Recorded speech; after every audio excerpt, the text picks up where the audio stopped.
आज का बाइबल का वचन राजाओं का पहला ग्रंथ अध्याय 10 वचन 1 से 10 और आज का सुसमाचार सन मरकुस के अनुसार अध्याय 7 वचन 14 से 23। राजाओं का पहला ग्रंथ अध्याय 10 वचन 1 से 10। शेबा की रानी ने सुलेमान की कीर्ति के विषय में सुना था और वह पहेलियों द्वारा उसकी परीक्षा लेने आई। वह ऊँटों की लंबी कतार के साथ यरूशलेम पहुंची, जिन पर सुगंधित द्रव्य, बहुत सा सोना और बहुमूल्य रत्न लदे हुए थे। वह सुलेमान के यहाँ अंदर आई और उसके मन में जो कुछ था उसने वह सब सुलेमान को बताया। सुलेमान ने उसकी सभी प्रश्नों का उत्तर दिया। उनमें एक भी ऐसा नहीं निकला जिसका सुलेमान संतोषजनक उत्तर नहीं दे सका।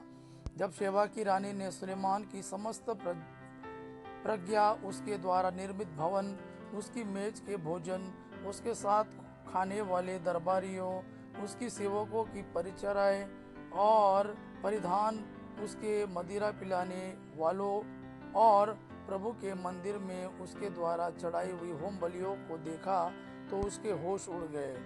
और उसने राजा से यह कहा, मैंने अपने देश में आपके और आपकी प्रज्ञा के विषय में जो चर्चा सुनी थी वह सच है।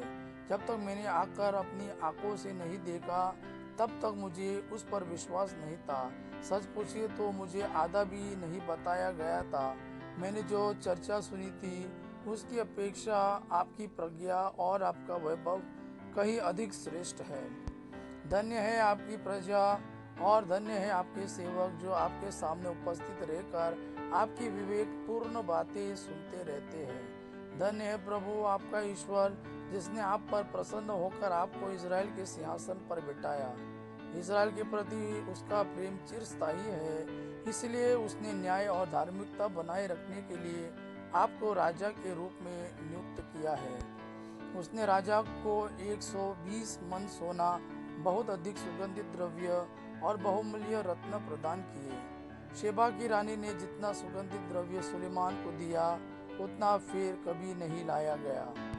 आज का सुसमाचार सन मरकुस के अनुसार अध्याय 7 वचन 14 से 23। ईसा ने बाद में लोगों को फिर अपने पास बुलाया और कहा, तुम लोग सब के सब मेरी बात सुनो और समझो। ऐसा कुछ भी नहीं है जो बाहर से मनुष्य में प्रवेश कर उसे अशुद्ध कर सके, बल्कि जो मनुष्य में से निकलता है वही उसे अशुद्ध करता है। जिसके सुनने के कान हो वह सुन ले।